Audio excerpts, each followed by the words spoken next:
चंद्र वैद्य, doctor वैद्य spine physiotherapy centre Rahuri. आज आपण कमरेच्या व्यायामाबद्दल जाणून घेऊया।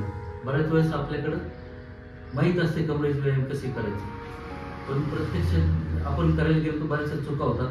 त्या चुका होऊ नये म्हणून आपण आज व्हिडिओ पाहणार आहोत आणि मी सांगणार आहे कसं करायचं तो आणि पाहून घ्या। कमरेचा व्यायाम फार सिंपल आणि सोप्या पद्धतीने असतो आणि हा व्यायाम झोपूनच करायचा, कॉटवर, मॅटवर।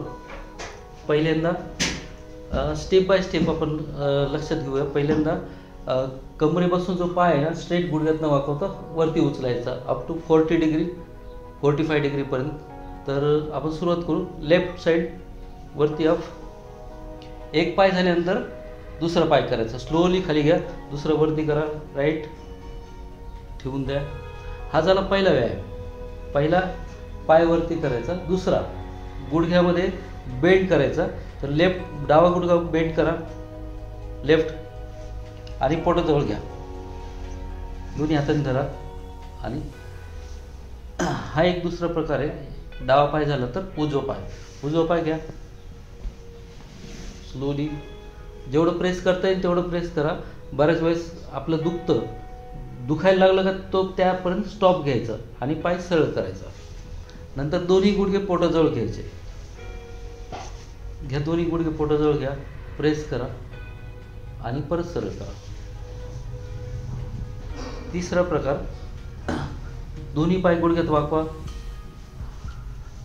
आणि कमरेचा भाग हळू वरती उचला, होल्ड करा, कळ लागली तर सोडून द्या खाली सोडून। हा एक रिपिटेशन आहे। आता याच्या रिपिटेशन आपल्याला करायचे, मी नंतर सांगणार किती करायचे। नंतर असेच पोझिशनमध्ये राहायचं, गुडघा वाकून आणि छातीचा भाग वरती उचलायचा, म्हणजे छातीचा भाग, कंबर खाली टेकवायचं। बऱ्याच वेळेस कंबर उचलतात, कंबर खाली टेकवा, छातीचा भाग वरती उचला आणि सोडा खाली, परत उचला छातीचा भाग, हे पाठीच्या मणक्यावर ताण द्यायचा। ओके। पाचवा जो कमरेचा व्यायाम आहे बॉडी ट्विस्टिंग। याच्यामध्ये गुडघ्यामध्ये पाय वाकवायचा आणि दोन्ही पाय बरोबर एक साईडला वळवायचे, लेफ्ट साईडला वळवा, दोन्ही पाय या पद्धतीने वळवायचे शक्यतो आणि परत सरळ आणि उजव्या साईडला वळवा। ओके, परत सरळ करा। आता याच्यामध्ये अजून ॲडव्हान्समध्ये काय करायचं की पाय एका अंगावर वळवले तर खांद्याचा आणि हाताचा जो अपोजिट साईडचा भाग दुसऱ्या साईडने वळवायचा। तर लेफ्टला वळवा, पायाचा भाग वळवा लेफ्टला आणि हाताचा अपोजिट साईडने। आता आपण पालथा झोपून व्यायाम करून घेऊ, दोनच, एक सरळ झोपून आणि पालथा झोपून। याच्यामध्ये एक पाय वरती उचला, स्लोली पाय वरती उचलायचा, गुडघ्यात न वाकवता, जास्त नाही, जेवढं शक्य होईल प्रत्येकाला त्यानुसार उचलायचा। एकदम आयडियल असं होईल असं नाही, काहीचा थोडासा इथपर्यंत जाऊ शकतो, काहीचा इथपर्यंत जाऊ शकतो, त्याने हे पूर्ण पाठीला स्ट्रेच बसतो। ओके, खाली घ्या हळू आणि अपोजिट साईडला दुसरा उचला आणि ठेवा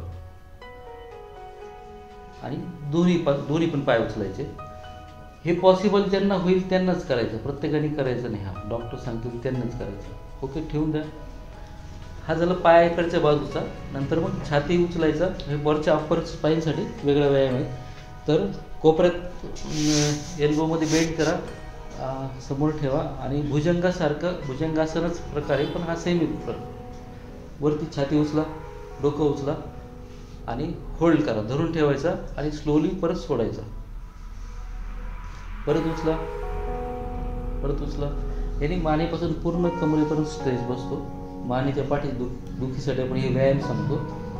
ठीक, परत झोपा आणि पूर्ण भुजंगासाठी एल्बो स्ट्रेट करून वरती छाती, मान आणि कमरेचा काही भाग आपण उचलायचा असतो। उचला, एल्बो स्ट्रेट, हे भुजंगासन पूर्ण याच्यावर स्ट्रेच बसतो। मणक्याच्या गॅपमध्ये मानेसाठी, पाठीसाठी, कमरेसाठी हा उपयुक्त असतो। हे जनरल व्यायामाची मी माहिती सांगतो आयडियली, पण तुमचे डॉक्टर जे सांगतील त्या पद्धतीने तुम्ही करायचे। प्रत्येकाने सगळेच व्यायाम करायचे असं काही नाही। ओके, झोपू।